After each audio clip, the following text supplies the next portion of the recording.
Hello and welcome to another process video.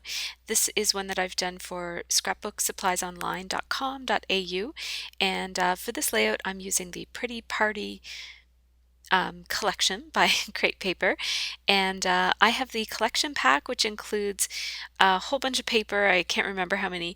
Those border stickers, which Crate Paper is really famous for. They're awesome border stickers, and then some accent stickers as well as a set of die cuts.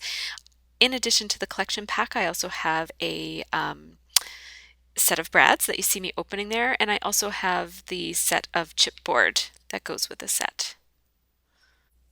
So I'm just flipping through the paper, and I pick out this neutral paper here as a background pattern for this layout, and I'm just playing around with how I'm going to set up my photos if I'm going to go vertically or horizontally.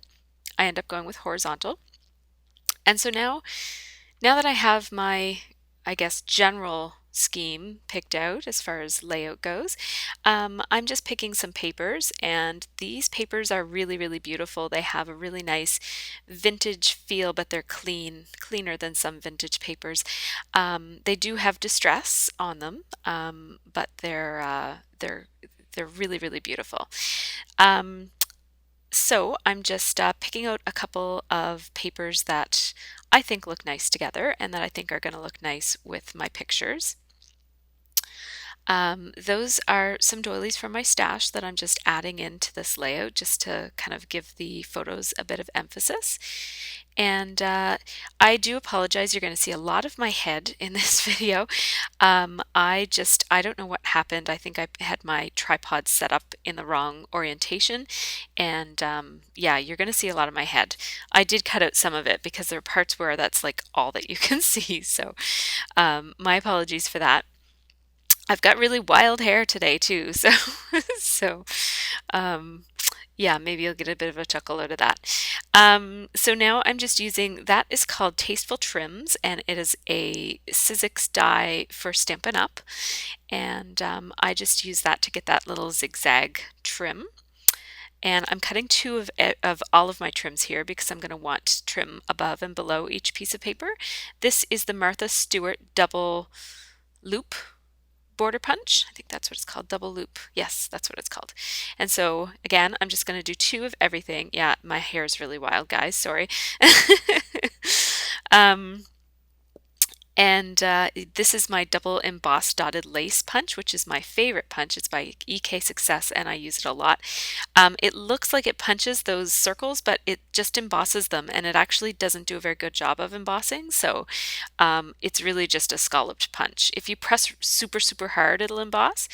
The third punch I'm using here is a Stampin' Up! Scallop punch, and I think that's all that it's called, is just scallop border punch. And I really like that one. It has sharper corners than the Fiskars Scallop Border Punch. I actually got rid of my Fiskars one because once I got the Stampin' Up! One, I much preferred it. So now I'm going to glue these down, and I cut out some of it. My head was in the way. So I glued the border punch to the papers, and now I'm just running a line along the top and bottom of the paper, and it's not completely centered, but it's kind of a little bit down further. And now I'm going to do the same thing with this layer of paper.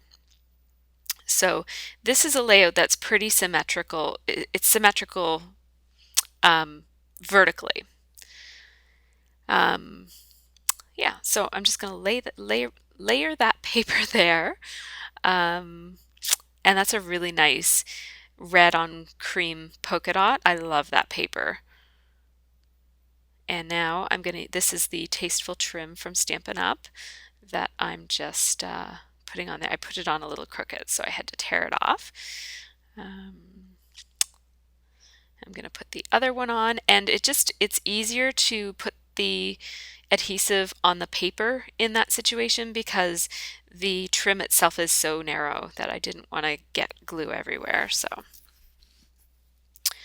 ran one last line down, and then this is the base of my layout, and so I just wanted to show you a close-up of what it looks like. Now I'm going to go back and get my doilies and pictures and set it all up.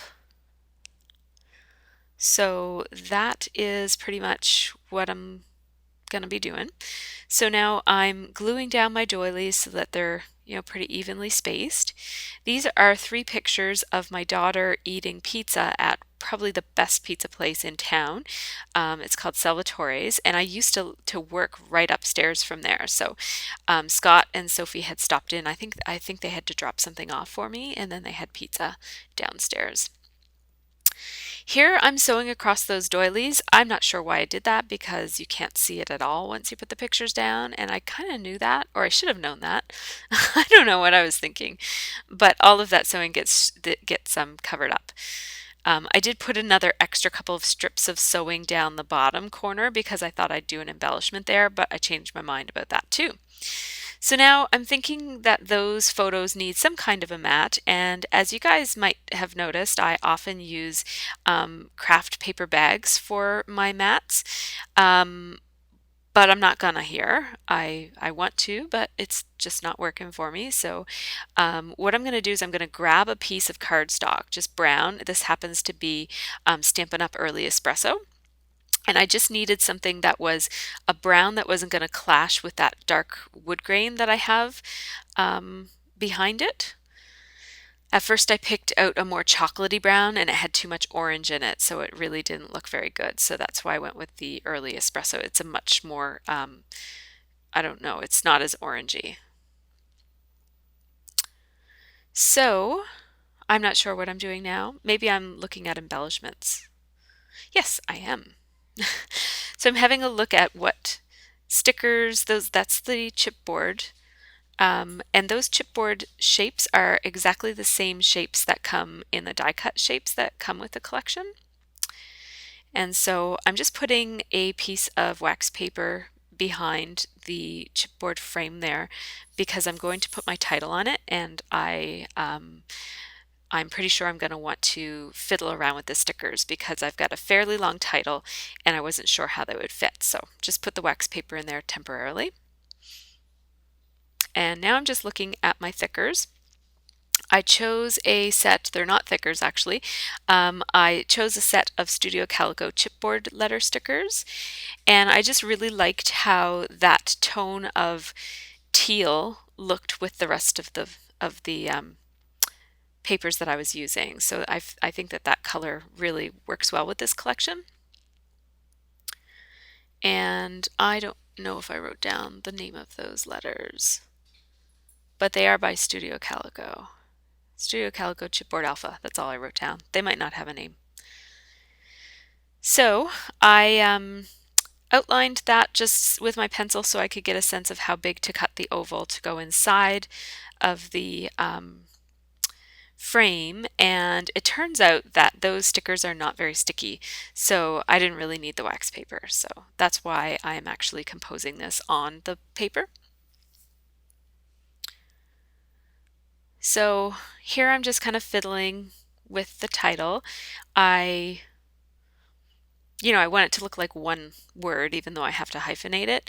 And then I want to put Salvatores in the Hydrostone, but it's not going to work. You'll see me kind of fiddle with it in a second here.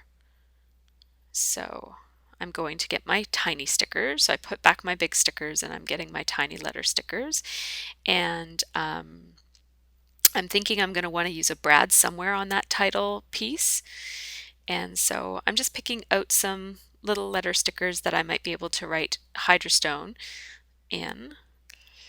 And so I go ahead and spell out Hydrostone in those Jenny Bolin round letter stickers. Sorry that my camera is not focusing. It will eventually, but it takes a while here. It's because I keep moving and it doesn't know whether it needs to focus on my hands or on the project.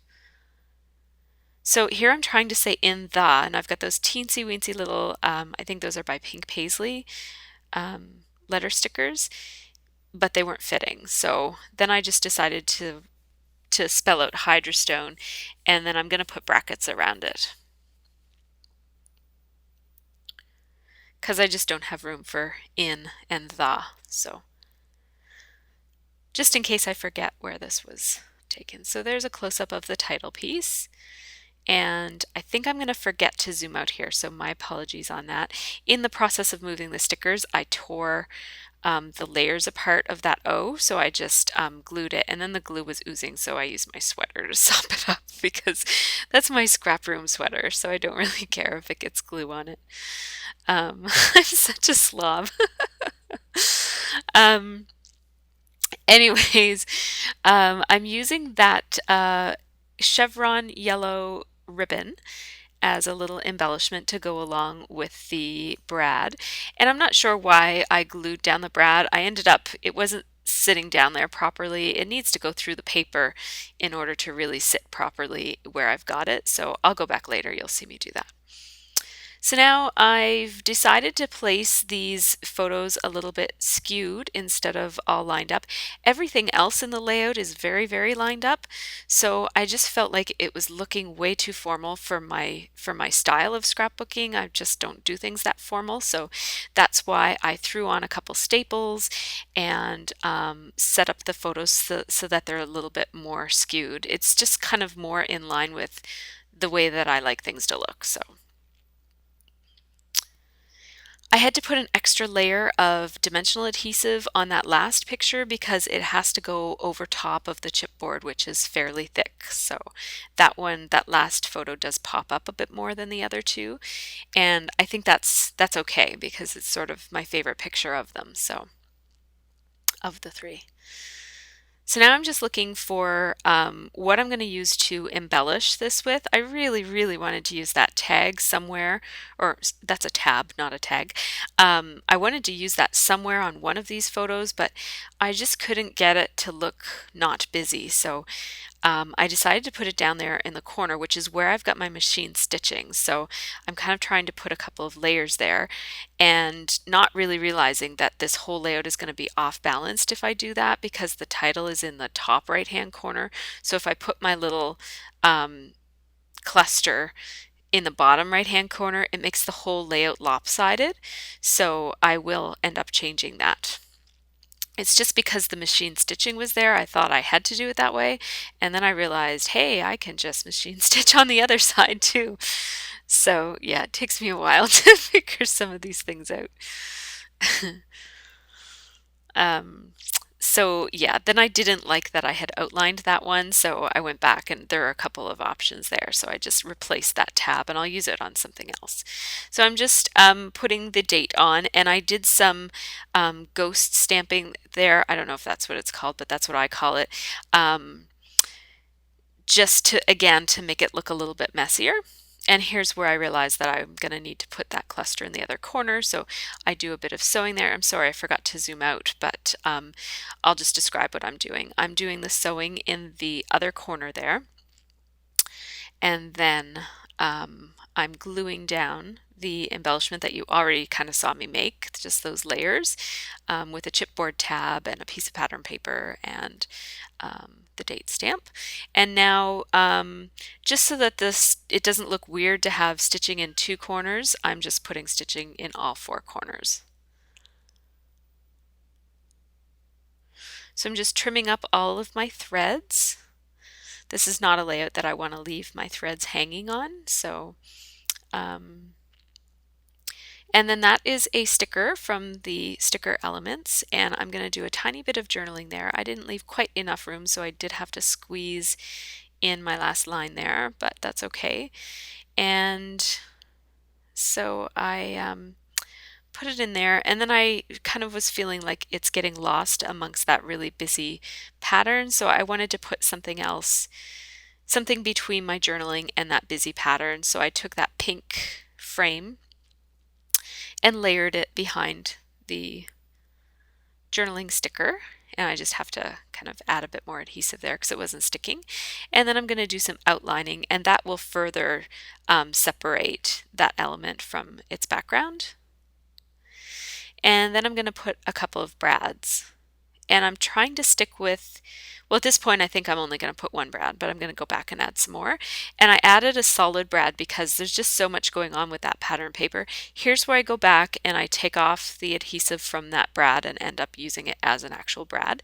And then the the tails of that flag that I made out of ribbon were just kind of, they weren't sitting properly because they were on an angle, so I just glued them down so that they'd sit down. And now I'm going to add another brad down there in that little tiny cluster, and then I'm going to add a little wood veneer girl, one of my last girls. I'm running out of them. I don't know if you can still buy those icon people. I love them, and I need to get some more because all I have left is boys. Then I have a little wood veneer bird that somebody from YouTube sent me, and I think that looks perfect up there on the ribbon. And now I'm just trying to decide which brads I'm going to use. I want a cluster of 3, and I want them to be not all exactly the same size and with the same finishes on them. So I chose 2 fabric brads and then 1 smaller glazed brad. So I'm just finishing those up and gluing down the bird. And when I pierce holes, I'm just using a piece of foam. That black square thing is just a piece of foam from a set of brads. So now you're going to see the close-ups. There's the journaling, or I mean the title frame. And then there are those layers of pretty party paper. I can't wait to do a layout about my daughter's birthday with this collection. That's going to be my next project that I do with this collection. So I'm going to put a couple of pictures up for this one so you can have a closer look if you like. But thanks for watching, everybody, and sorry about my head.